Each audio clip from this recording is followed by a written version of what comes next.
ምዕራብ ትግራይ ናብ ንቡር ብምምላስ ኣብ ኢትዮጵያ ዘላቂ መንገዲ ሰላምን ሃገራዊ ምርግጋዕን ክፈጠር ከም ዘሎ ዘመልክት ትንታነ ወፂሎም ኣዲስ ስታንዳርድ ኣብ ዘርግሕቶ ሓዱሽ ትንታነ ኣብ ኢትዮጵያ ዘላቂ ሰላም ንክዓስልን ሃገራዊ ምርዳእን ክፈጠር ውዕሊ ሰላም ፕሪቶሪያ ሙሉእ ብምሉእ ምትግባርን ተገቢጡ ዝርከብ ላዕለዋያን ግዛኣታት ትግራይ ናብ ንቡር ቦትኦም ክምለሱ ከም ዘለዎን ጠቂሳላ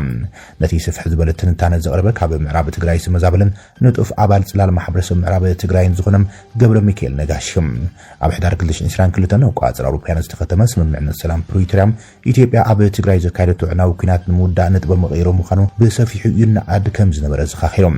እቲ ስምምዕነት ንጡፍ ተጻብኦታት ብዓብዩ ደው እንተበለውን ኮይኑ ግና እቲ ስምምዕነት ሙሉእ ብምሉእ ኣይተተግበረን ብፍላይ ድማ ኣብ ትሕቲ ወረድ ዝርከብ ምሕደራዊ ኩነታት ምዕራብ ትግራይ ሕዝውን ከይተፈትሐ እቲ ጸገም እናቐጸለ ከም ዝርከብ ተንታኒ ገብረ ሚካኤል ገሊጾም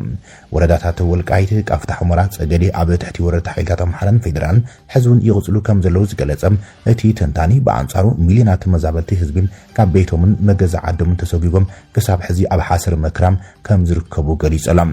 እዘን ወረዳታት ናብ ንቡር ብምምላስ ኣብ ናይ መንነት ሕቶታት ምድርዳር ዘይኮነስ ብመሰረት ስምምዕነት ሰላም ሕጋዊ ግዴታ ኣይክብሉ ድማ ኣዘኻኺሮም እቲ ጽሑፍ እቲ ዕንቅፋት ዝኸውን ዘሎም ካብ ምዕራብ ትግራይ ኣዝዩ ሰፍሕ ምዃኑ ዝሕብር ኮይኖም እወት ኣተግባብራ ስምምዕነት ሰላም ፕሪቶሪያ ክልላዊ ጉዳይ ጥራይ ዘይኮነ ሃገራዊ ግዴታ ምዃኑ ኣመልኪቶም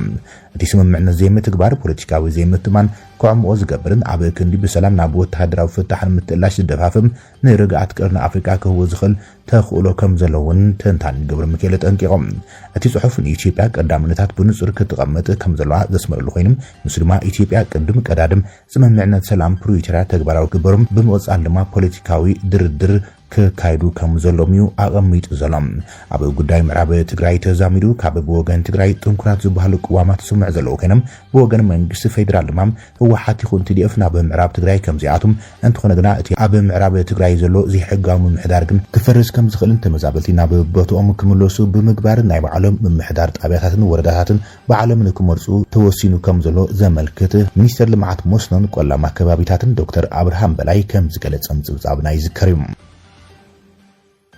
أبزح زوان أب تجري كبير دبنا كينات أنصلاليو يبحال أبزلل وان وحات بوليتيكاون وتحدراون متراي مرحنة كم زجبرة تجلي سلام بريزيدنت كيزام محدار تجري جنرال تادس وردم زتك سبب هو وحات تداري تبحلم أتي كاب زوسن درجة حدورحي آخيل و أرلو تبحل زلم حد يشتكي بريزيدنت كيزام محدار دمام نب عدي سبات وعايزون كدمامي سر أبي حمد كربت مزلم سبات تزراريبون مغلى كم سملست حبير لم أتي جنرال تادس وردك تكيت بايل تغليص زلو مكتل ابو برهوحاتن مكتل بريزيدنت جيجامو محدارن زخنم اتو امانيل اسفا مخانم ات منچي كاب امنات فلفلات حبريتا رخيبلو خيلم اتو امانيل بريزيدنت جيجامو محدارن كون دمام اتي دكتور دبرصين غبر ميكائيل بريزيدنت نزمرح زلم زي سرع كونسل تشعات ابلات كم زمرصوم تشعات ابلات فصام سرح كم زمرص ويم ات منچ حبير زلم اتي كونسل شحوكا بريزيدنت ادس وردون بابالنت مكتل اكابي بوتاس توحبل انتخونم گندما اب زي نبرليوم اتو امانيل لسفا بريزيدنت نكون بهو حتى مريض تبايل زلم جنرال تادس ورده اتحابريتا مسبصحم اتعبدان دوبل ويلون دكتور دبرصين كم زنغرم انتخون گنام سماع كم زيره خبيو اتمنچ حابريتا زخنم اوران با تايمز صبصي بزلم بريزيدنت تادس ورده سلطان ملققي دبدابه نكوتم قدم ورحي اتحيزو هو حات دفيت كم زغبرلم انتخون گنا تطنقويلو كم زملسلم يو سمعنا زلنا زخونه خوينو حصي بريزيدنت تفليطلو قدما مصر ابي احمد گن كقبول ديو اي قبولن استفلط نجر يلنيم هو حات گن قصالي بريزيدنت كيجامو محدار زخونم اتو امانيل اسفا كم زخونه وسينايا تداليا زلام هو حتى بزحزوان اتي 20 كلتر معلتات گزا سلطان تريفون زلام بريزيدنت تادس وردم سلطانو اب قطباون محبراون ጉዳያት ጥራሕ ንክውሰን ከም ዝገበረተ ይዝገላጽ حدش بريزيدنت كم زخونه بحصي قريب زلو عطا امانيل اسفاون بتماساليم سلطانو اب ايكونومياون محبراون ጉዳያት ጥራሕ አዲቡ ንክሰርሕ እዚማ መሰረታዊ አገልግሎታት ምስ መንግስቲ ፌደራል ብምርዳም ንኸይቋረጹ ክሰርሕን ከምኡን ሰብአዊ ጉዳያቱ ናብ ትግራይ ንካኣቱን ዝብሉ መሰረታዊ ቆጠባውን ማሕበራውን አገልግሎታት ትኩረት ገይር ንክሰርሕ ሓላፍነት ከም ዝተዋሃቦ ዘመልክት ትብል እታ ምንጭም እቲ ቀንዲ ስልጣን ኣብ ወታደራውን ጸጥታውን ጉዳያት ድማ ዶክተር ደብረጽዮን ገብረ ሚካኤል ዝመርሖ ከም ዝኾነ ኣመልኪታ ዘላም እዚ ከምዚሉን ከለውን እታ ምንጪ ኣዛዝ ሰራዊት ትግራይ ውን ተመረጹ ትብል ሽሕኳ ጀነራል ሃይለ ስላሴ ግርማይ ኣዛዝ ሰራዊት ከም ዝኾነ እናተገለጸ እንተጽንሕም እቲ ሕዚ ኣብ መወዳእታ ተመረጹ ዘለግናም ዘይተገመተ ሰብ ኮይኑ ሌላ ጀነራል ብርሃነ ነጋሽ ኣዛዝ ሰራዊት ትግራይ ኮይኑ ክመርሕ ብኣብዝሓ ድምጺ ከም ዝመረጸም እታ ምንጪ ጸብጺባ ዘላ እዚ ምትዕራይ መሪሕነት ግዝያዊ ምምሕዳርን ሰራዊትን ፖለቲካዊ ትርጉሙ ብቐሊሉ ዝረኣይ ክኸውን እዮም ወሓት ምስ መንግስቲ ፌደራል ኣብ ከቢድ ወጥሪ ኣብ ዝኣተሉም ተሰሚዑ ዘሎም ሰበር ምዕባሎ ኮይኖም ብወገን መንግስቲ ፌደራል ክወሃቦም ዝኽእል ግብረ መልሲም ዝውስኑ ክኸውን እዮም ሓይልታት ጽምዶ ዓባይ ድሮን ውግእ ኢትዮጵያ ወግዒና ኣውዲቕና ኢሎም ኣብ ሱዳን ዝርከቡ ሓይልታት ጽምዶ ካብ ኢትዮጵያ ዝተበገሰት ኣብ ልዕሊ ሰራዊት ሱዳን መጻምዱ ሓይልታትን ክተጥቀ ኣብ ልኡኽ ኣብ ዝነበረትሉም ብሚሳይል መከላኸሊ ኣየር ወግዖም ከም ዘውድቕዋ ገሊጾም ዕጡቓት ሓይልታት ሱዳን መሻርክቶምን ሶልስ ወጋሕታ ኣብ ልዕሊ ከተማ አልኦባይድ ኣብ ሰሜን ኮርዶፋን ኣብ ሰማይ ወጋሕታ ናይ ሚሊሻ ሓይልታት ቆልጥፍ ደገፍ ዝኾነት ካብ ኢትዮጵያ ዝተበገሰት ያ ዝተባህለት ድሮን ኢትዮጵያ ወግዖም ከም ዘውድቑ ገሊጾም ኣሎም እቲ ሓይልታት ምክልኻል ኣየር ሱዳን ሓንቲ ናይ ሓይሊ ኣየር ኢትዮጵያ ኣኬንቺ ሰብ ኣልቦ ነፋሪት ኣብ ልዕሊ ዞባ ኮርዶፋን ትዛውን ከም ዝነበረት እዮም ገሊጾም ወግዖም ከም ዘዕነይዋ ድማ ሓቢሮም እታ ዝዓነወት ነፋሪት ካብ መደብራት ሓይሊ ኣየር ኢትዮጵያ ንሚሊሻ RSF ናይ ኣየር ደገፍ ንምሃብያ ናብ ሱዳን ኣትሃይሎም እዚ ከምዚሉን ኩሉ ድማ ብርሃን ሰራዊት ሱዳን ምስ እስላማውያን ሓይልታት ርክብ ከም ዘይብሉ ገሊጾም ወተሃደራዊ ኣዛዝ ሱዳን ዓብድልፈታሕ ብርሃን ዝሓለፈ ሶኒ ኣብ ልዕሊ ሱዳን እስላማውያን መደባት ሱዳን ዝተዋሃበ ግብረ ሽበራዊ ስያመ ኣሜሪካ ኣብ ግብሪ ምስ ወዓለ ዕጡቓት ሓይልታት ምስ ዝፈረሰም ሃገራዊ ኮንግረስ ፓርቲ NCP ማሕበር ኣሕዋት እስላምን ሓዊሱ ምስ ፖለቲካዊ ጉጅለታት ዝኾነ ርክብ ከም ዘይብሉ ነፂጓም እዚ ርእይቶታት ድሕርቲ ኣብ BMRS ዓረብ ዝመደብሩም ስካይ ኒውስ ዓረብያ ዝመሓላለፈ ኣካታዕ ቪድዮ ኮይኖም ሓላፊ ቤት ምክሪ ሹራ NCP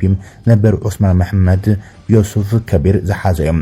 ኣብቲ ተንቀሳቐሲ ስእሊ ከቢር እቲ ጉጅለ ንብርሃን ንእስላማውያን ስልጣን ክሕዝ ጸቕጢ ከም ዝገበረሉ ገሊጾም ድሒሩ ከቢር ነቲ ዘረባ ብምንጻግ እቲ ፈኖ ነቲ ቪድዮ ብምትላል ክሽዎም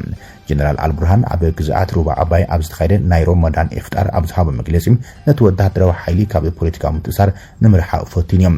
ጀነራል ብርሃን ንሕና ኣስላም ሃገራዊ ጉባኤ ወይ ኮሙኒስት ኣይንፈልጦም ኢና ኢሎም ንሕና ንህዝቢ ሱዳን ድራይና ንፈልጦ ኢሎም እቲ ጀነራል ዝነጽጎ ዘሎ ኣሜሪካ ንማሕበር የሕዋት እስላም ሱዳን ሰፊሕ እስላማዊ ምንቅስቓስ ብርጌድ አልቦራ ቢን ማሊክን ኣብ ዝርዝር ዓለማዊ ግብረ ሽበራዊ ትካል ንምእታው ዝሓለፈ ሶኒ ብወግዒ ኣብ ዝኣወጀትሉ እዮም ጀነራል አልብርሃን ዋላኳ ነዚ እንተነጸጎም ፖለቲካዊ ተቋምትን ንኡስ ወተሃደራዊ ሓይልታት ቆልጥፍ ደገፍን ንመሪሕነት ሰራዊት እስላማዊ ምንቅስቓስ ዕዳሎ ክብሉ ካብ ነዊሕዋን ኣትሒዙ ክኸሶም ጸኒሖም ብርጌድ አልባራ ቢን ማሊክ ሓውሹ ባዕታት ናይቲ ምንቅስቓስ እቲ ግጭት ኣብ ማይዛ 2026 ካብ ዝጅምረት ሒዙም ኣብ ጎኒ ሰራዊት ብግልጽ ክዋጉም ጸኒሖም እዮም ብርሃን RSF ዕጥቁ ክሳብ ዝቕመጥ ዕርቂ ወይ ተኹስ ደው ምባልን ዕርቅን ከም ዘይህሉ ብምግላጽ ዝኾነ ቅጽበታዊ ዲፕሎማሲያዊ ስርሒት ከም ዘይህሉ ገሊጾም ጀነራል አልብርሃን ወግዓዊ ፖለቲካዊ ምትእሳር ኣብ ዝነጸገሉዋን ኣብዚ እዋን እዚ ኣብ ወጻኢ ሃገራት ዝርከቡ ፖለቲከኛት ናብ መንገዲ ሰላም ክምለሱ እንተኾይኖም ናብ ሱዳን ክምለሱ ድልዋት ክኾኑሎም ኢሎም ግን ኣብ ልዕሊ ህዝቢ ሱዳን ገበን ዝፈጸመም ሰብ ይቕረህ ኣይክንብለሉ ኢና ክብሉ ኣስሚሩሎም ኢትዮጵያ ንኣካላት ጸጥታ ህዝባዊ መጓዓዝያን ዝኸውን ነዳዲ ቀዳምነት ክወሃቦ ኣዚዛላ በዓል መዚ ነዳድን ኢነርጂን ኢትዮጵያ ትካላትን ጣብያታትን ንቀረብ ነዳዲ ትካላት ድሕነትን ሓለዋን ከምውን ህዝባዊ መጓዓዝያ ተሽከርከርቲ ቀዳምነት ክባ ኣዚዞም መዕደል ነዳዲ እውን ተወሳኺ ነዳዲ ክመልኣ ዝፍትና መኻይን ናብ ትካላት ጸጥታም ክሕብራ መምርሒ ተዋሂቦነሎም እቲ በዓል መዚ ነዚ ውሳነ ዝሓለፈ 8 መጋቢት 2018 ናብ ኩለን ኩባንያታት ምክፋል ነዳድን ትካላት ቀረብ ነዳድን ዝተሓገረ ኣብ ዝለኣኸ ደብዳቤ ፍሊጦሎም እቲ በዋና ዳይሬክተር እቲ በዓል መዚ ዶክተር ደስታ መኳንንት ዝተጻሕፈ ደብዳቤ እዚ ናይ ምቁጻር ስጉምታት ብሰንኪም ኣብ ማእኸላይ ምብራቕ ዝካየድ ዘሎ ኩናት ሕጽረት ነዳዲም ንምክልኻል ዝተወሰደ ምዃኑ ኣረድዮም ድሕሪ ሕዚ ኣብ ሳልሳይ ሰሙን ዝኣተወ ኩናት ኢራን ዋጋታት ዘይተጻረየ ነዳዲ ብዓብዪ ወሲኹም ሎሚ ሓደ በርሚል ዘይተጻረየ ነዳዲም ልዕሊ $103 ይሽየጥ ኣሎ መንግስቲ ፌደራል ካብ ዝሓለፈ ሰሙን ጀሚሮም ኣብ ማእኸላይ ምብራቕ ዘጋጥሞ ቅልውላው ዋጋ ነዳድን ምዝንባዕ ቀርብን ንምክልኻል ኣጠንቂቖሎም ሚኒስትር ፋይናንስ ኣሕመድ ሸደ ዝሓለፈ ሰሙን ኣብ ዝሃብዎ መግለፂ እውን ኣብ ቀረባ እዋን ተወሳኺ ስጉምታት ምቁጣብ ነዳዲ ክካየድ ምዃኑ ገሊጹ ነይሮም ኣብቲ ዝሓለፈ ሰኒ ቀዳማይ ሚኒስትር ኣብይ ኣሕመድ እውን ኣከፋፈልቲ ነዳዲም ጣብያታትን ተጠቀምትን ነዳዲ ክዕቁብን ኣገደስቲ ድሌታት ቀዳምነት ክህቡን ተሓሳሲቦም እቲ ናይ ቀዳማይ ሚኒስትር መጠንቀቕታ ብምጥቃስ ካብ በዓል መዚ ነዳድን ጽንዓት ሰዓትን ዝተላኸ ደብዳቤም እቲ ቅልውላው ኣብታ ሃገር ዘስዕቦ ቁልጡፍ ጽልዋን ምክልኻል ስጉምታት ምቁጻር ነዳዲ ከም ዝተኣወጀ ገሊጾም እቲ ተቆጻጻሪ ናብ ኩባንያታት ምክፋል ነዳዲ ኣብ ዝሓፈ ደብዳቤ እውን ኣብ ዝኾነ ይኹን ጽዕነት ነዳዲ መሳለጥያታት ጸጥታ ቀዳምነት ክወሃቦም ኣተሓሳሲቦም ንወሰንቲ መንግስታዊ ፕሮጀክታት ብፍላይ ድማ ኣብ ዝሕዝዋን ኣብ ህንጸት ዝርከቡ ፕሮጀክታት ልምዓት ቀዳምነት ክወሃቦም ይግባእ ኢሎም ካብቶም ቀዳምነት ክወሃቦም ዝተዘርዘሩ መሳለጥያታት ድማ መሰረታዊ ኣቑሑት ዘፍርዩ ኢንዱስትሪታት ማኑፋክቸሪንግ ኩባንያታት ይርከቦም እዚ ምድብ እዚ ኣብ ሰደድ ዝቐንዐ ኢንዱስትሪታትን ሰፊሕ ሕርሻዊ ምዕባለታትን ዘጠቓልል እዩ ትካላት ነዳዲ ዝዕድላሉ ከባቢታት ብዝምልከቱን ትእዛዝ ተዋሂቦነሎም ብመሰረት ሓዱሽ ፖሊሲ ተባዓል መዚ ልዑል ቁጠባዊ ከባቢታትን ልዑል ዋሕዚ ስግሮ ደባዊ መጓዓዝያ ዘለዎም ከባቢታት ካንሸሎን ኣቓልቦ ክወሃቦም እዮም እቲ ዝወፀ ደብዳቤ ንመዐደሊ ነዳዲ ችርቻሮውን ተማሳል ትእዛዝ ወፂሎም መዐደሊ ነዳዲ ንህዝባዊ መጓዓዝያ ዝውዕላ መኻይን ቀዳምነት ክወሃበን ኣቐሚጦሎም ብተወሳኺ ካብቲ ኣብ ኣፍሪካ ዝተገጠመ ተወሳኺ ሳልቫቸር ሒዛም ነዳዲ ክትመልእ እትመጽእ ዝኾነት መኪና ከይሕዙ ተኣዚዞም ከምዚ ዓይነት መኪና እንተሃልዩ ኣብ ቀረቦም ናብ ዝርከብ ትካል ጸጥታ ክሕብሩውን ተነጊሮም ብተወሳኺ ትበዓል መዚ ማሕበራት መንግስቲ ዞባታትን ከተማታትን ክልላትን ከተማታትን ብፖስታ ኣቢሎም ንተጠቀምቲ ዘቐንዐ ነዳዲ ብኣጠቓቕማ ክከታተሉ ከምኡን ብጥንቃቄ ንዝተሓሰበ ዕላማን ክጥቀሙሉ ተሓሳሲቦም ብተወሳኺ ኩባንያታት መከፋፈልቲ ብኽነት ነዳዲ ንምክልኻል ብትግሃት ክሰርሑ ኣተሓሳሲቦም ነጋዶ ነዳዲ ነዚ ናይ ዕቋር ስጉምታት ተግባራዊ ክገብሩ ዝላቡ በዓል መዚ ነዳዲን ኢነርጂን ኢትዮጵያ ነቲ ትእዛዝ ዘይተኸተሉ ብሕጊ ክሓትም ምዃኑ እውን ኣጠንቂቖሎም